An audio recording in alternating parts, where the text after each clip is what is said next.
আসসালামু আলাইকুম, সবাই কেমন আছেন? অনেক দিন ধরেই মনে চাইতেছিল যে ইলিশ পোলাও রান্না করে খাবো, কিন্তু রান্না করা হইতেছিল না মাছের জন্য। তো আজকে মাছ আনা হয়েছে, তাই আজকে মাছ দিয়ে ইলিশ পোলাও রান্না করবো আর সবার সাথে শেয়ার করব। তো এখন আমি ইলিশ মাছগুলা কাইটে নিব। আর এই ইলিশ মাছগুলা দেখতেছেন, এগুলো কিন্তু আমাদের মেঘনা নদীর ইলিশ, তাই এত ছোট ছোট। আমাদের মেঘনা নদীর ইলিশ আগে অনেক বড় বড় ছিল, কিন্তু এখন অত বড় ইলিশ পাওয়া যায় না। এই সাইজের ইলিশই বেশিরভাগ পাওয়া যায়, আর বড় সাইজের ইলিশটা খুবই কম পাওয়া যায়। পরে মাছটা কিন্তু কাইটে ধুয়ে দিয়ে নিয়ে আসলাম। তো এখন মাছটা মাখবো ইলিশ পোলাওর জন্য। প্রথমে একটা বলে পরিমাণ মতো দই নিয়ে নিছি, আর দইটা কিন্তু আমরা ঘরেই বানাইছি। তো দইটা দেওয়ার পর দিয়ে দিলাম 3 চামচ আদা বাটা, 3 চামচ রসুন বাটা, তারপরে 1 চামচ জিরা গুঁড়া, 1 চামচ ধনিয়ার গুঁড়া, আর 1 চামচ চাট মশলার গুঁড়ো দিয়ে দিছি। এটা অপশনাল, এটা আপনারা চাইলে দিতেও পারেন আবার নাও দিতে পারেন। তো এখন দিয়ে দিতেছি 2 চামচ মরিচের গুঁড়া, আর দিয়ে দিতেছি 2 চামচ লবণ দিয়ে। তো চামচ দিয়ে প্রথমে একটু নাড়া নিলাম। ইলিশ পোলাও রান্নার জন্য আমি 3 পট পোলাওর চাল নিচ্ছি, আর আজকে ইলিশ মাছও নিচ্ছি 3টা, বেশি নেই নাই। তো এখন আমি মাছগুলা দিয়ে দিব, দিয়ে ভালো মতো হাত দিয়ে মাইখাই কিছুক্ষণের জন্য রাখবো। তারপরে পোলাওটা রান্না করার জন্য চলে যাব।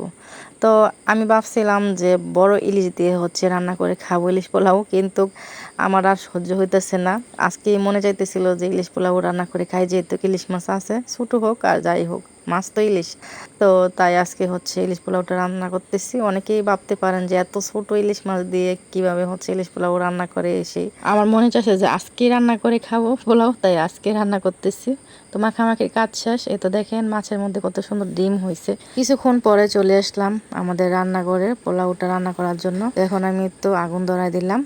আর সব সময় যে মাটির চুলে আমরা রান্না করি, তো সেই মাটির চুলে আজকে পোলাওটা রান্না করব। চুলার এক পাশে পোলাওর জন্য গরম পানি বসাই দিছি একটা পাতিলা, আর এক পাশে কড়াই বসাই দিছি। তো কড়াইয়ের মধ্যে একটু বেশি করে তেল দিয়ে দিছি, তার মধ্যে অনেকগুলো পেঁয়াজ কুচি দিয়ে দিছি, কারণ এখন বেরেস্তাটা ভাইজা নিব। পেঁয়াজের বেরেস্তাটা ভাজার সময় চুলার জালটা কম করে রাখা বাঁচলে কিন্তু পেঁয়াজের বেরেস্তাটা অনেক সুন্দর হয়, পড়ে না, ঠিকঠাক মতন হয়। এই তো একটু সময় নিয়ে নেড়েচেড়ে আমি বেরেস্তাটা ভাইজা নিলাম। এখন উঠায় নিতেছি, দেখেন উঠায় নিলাম। বেরেস্তা ভাজার তেলের মধ্যে দিয়ে দিতেছি মাইখা রাখা ইলিশ মাছটা।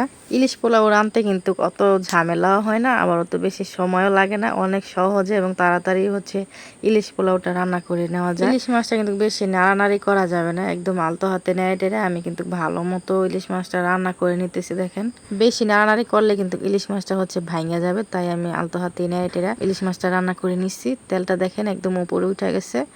এখনই আমি নামিয়ে নিব কড়াইটা। ইলিশ মাছটা ছোট দেখে কি হয়েছে, ইলিশ মাছটা থেকে এত সুন্দর গ্রান আসতেছে। তো পোলাওটা রান্না করার জন্য আমি একটা পাতিলা বসা দিছি চুলার উপরে। তো এই পাতিলাই আজকে পোলাওটা রান্না করব।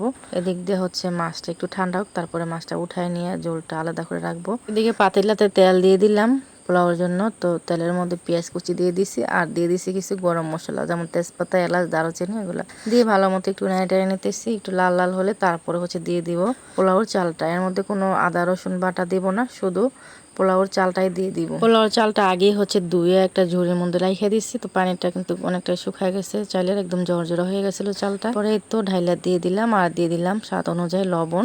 তো লবণ দেওয়ার পরে একটু ভালো মতো নেড়ে টেড়ে একটু সময় নিয়ে চালটা ভাইজা নিব। আর চালটা যত ভাজা ভাজা হবে পোলাওটা কিন্তু ততটাই জর্জরা হবে। তো নেড়ে টেড়ে কিছুক্ষণ ভাজার পর এখন দিয়ে দিতেছি যে মাছের ঝোলটা ছিল, মাছটা আলাদা করে রাইখা মাছের ঝোলটা দিয়ে দিলাম পোলাওর চালের মধ্যে, দিয়ে ভালো মতো নেড়ে টেড়ে নিতেছি। নেড়ে টেড়ে তারপরে দিয়ে দিব গরম পানি। আমার চুলার এক পাশে কিন্তু গরম পানি ফুটতেছে, আর চালটা দেখেন কত সুন্দর ভাজা ভাজা হয়েছে। চালটা ভাজা ভাজা হওয়ার পরে গরম পানি দিলে কিন্তু বেশি ভালো হয়, পোলাওটা একদম সুন্দর জর্জরা হয়। অনেকে আছে ঠান্ডা পানি দেয়, ঠান্ডা পানি দিলে কিন্তু পোলাওটা অত ভালো হয় না, আমি যেটা জানি। তো আমরা সব সময় পোলাওতে গরম পানি দিলে পোলাওটা অনেক সুন্দর হয়, ভালো হয়। পানিটা দেওয়ার পরে আমি কিন্তু ঢাকনা দিয়ে ঢাইকে দিলাম। আর আমি 3 পট পোলাওর চাউলের জন্য কিন্তু 6 পট পানি নিছি।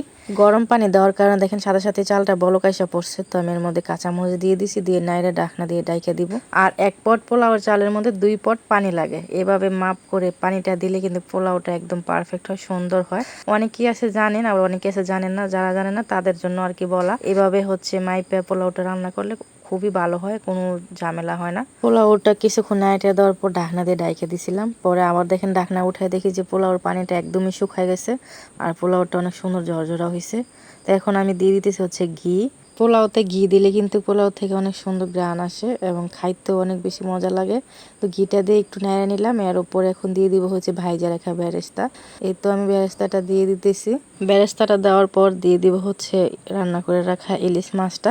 এই তো আমি ইলিশ মাছটাও দিয়ে দিতেছি। দেখো সবাই, আমি বলবো যারা যারা এখনো ইলিশ মাছ দিয়ে ইলিশ পোলাও খান নাই তারা অবশ্যই হচ্ছে একদিন এভাবে রান্না করে খেয়ে দেখবেন যে কতটা মজা লাগে। এর আগে আমরা একবার হচ্ছে ইলিশ মাছ দিয়ে ইলিশ পোলাও রান্না করে খাইছি, তো এরপর থেকে জানি যে কতটা মজা ইলিশ পোলাও। তাই আবারও আজকে ইলিশ পোলাও রান্না করে খাইতে মনে চাইলো, তাই ইলিশ পোলাওটা রান্না করে নিলাম।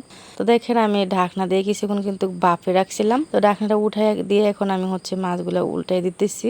মাছটা যখন রান্না করছি তখনই কিন্তু মাছটা পুরোপুরি সিদ্ধ হয়ে গেছিল। তো এখন হচ্ছে হালকা একটু ভাপে রাখতেছি আর কি। তো উল্টায় পাল্টা দিয়ে আমি হচ্ছে আর একটু ভাপে রাখবো, তারপর হচ্ছে উঠায় ঘরে নিয়ে যাব। তারপর পোলাও যেহেতু রান্না হয়ে গেছে তাহলে খাইতে কিসের দেরি, তা আমি কিন্তু খাইতে বসে বসে দেখেন একটা প্লেটে অল্প করে হচ্ছে পোলাও নিছি, আমি খাবো তাই বেশি নিয়ে নেই। তো আমাদের কাছে কাগজি লেবু সাথে নিয়ে নিলাম আর হচ্ছে মাছের ডিম। মাছটার মধ্যে কিন্তু ডিম হয়েছিল, তো মাছের ডিমগুলো কিন্তু ভাইজে নিয়েছিলাম। তো বিসমিল্লাহ বলে খাওয়া শুরু করে দিছি। তো পোলাওটা কিন্তু অনেক মজা হয়েছে আর অনেক সময় গ্রান বাইর হইতেছে। আলহামদুলিল্লাহ আজকে হচ্ছে পোলাওটা রান্না করে খেলাম, অনেক মজা হয়েছে। আজকের আমার পোলাও রান্নাটা কেমন হয়েছে, সবার কাছে কেমন লাগছে অবশ্যই কমেন্ট করে জানাবেন।